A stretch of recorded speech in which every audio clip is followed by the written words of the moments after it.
I was in love with my high school sweetheart. We were that couple that was really annoying. So we went to school together. We signed up for classes together. We lived in the same dorm together. We were just joined at the hip, and we were completely crazy infatuated in love. And then halfway through the first year of college, she discovered beer and other boys on the same night, and she cheated. I completely fell apart. I stopped going to class. I barely ate. I stopped studying. I just stopped caring about the world. Literally couldn't get out of bed. And I never thought about it until years later. Reading changed my life, because I was still reading. It was one thing that's brought me through everything. And I happened to pick up the school newspaper, and I opened it up, and there was this full-page ad. It was this perfect white sandy beach, turquoise water, big green palm tree. And across the top of the ad, it said, "Escape." So I escaped. I went down there, and one night, my friend Kevin and I, we hopped into a car after dropping off a client. So we're going down this road 85 miles an hour, and then we came upon a corner. We take that corner 85 miles an hour, and that corner became the turning point that put my feet on this stage for you today. Kevin grabs the wheel, he goes, "Hold on!" And I brace.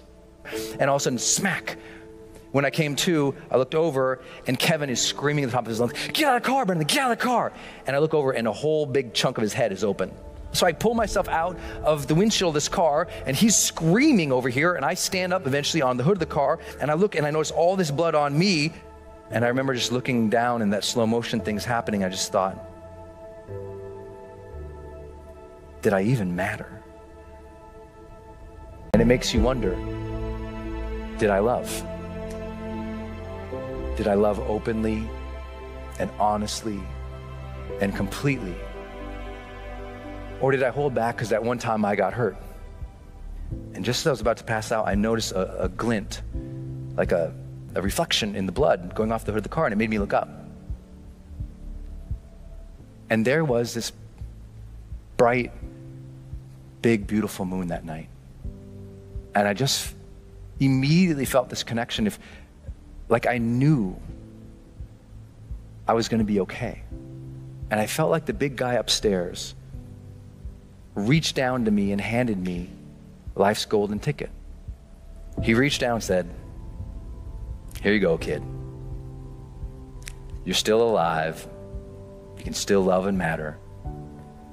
But now you know the clock is ticking." People say, "Why are you so successful?" I'm like, I got mortality motivation when I was 19. That's a blessing. Most people don't get that till they're 60. Don't worry, Kevin and I, we both survived. I made it, but the one thing that I took away from that entire thing was that moment and those questions. As I was healing, I was like, what was that about? Why did I feel so unhappy with that moment? Because I thought, in the last moments of life, there must be this transcendence, and I was not happy. And I realized it was because of how I'd been living my life, and I wasn't living to my questions.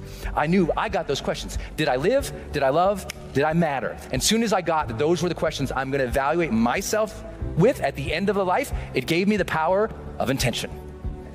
That breath you just took, feel it. What a blessing that is you got that life. What a blessing is you got that breath. That means you still got something inside. You got to work for it. You got to contribute for it. You got to give for it. You got to lead for it. You got to love for it, because you're still here for a reason. And now you just got to earn that blessing.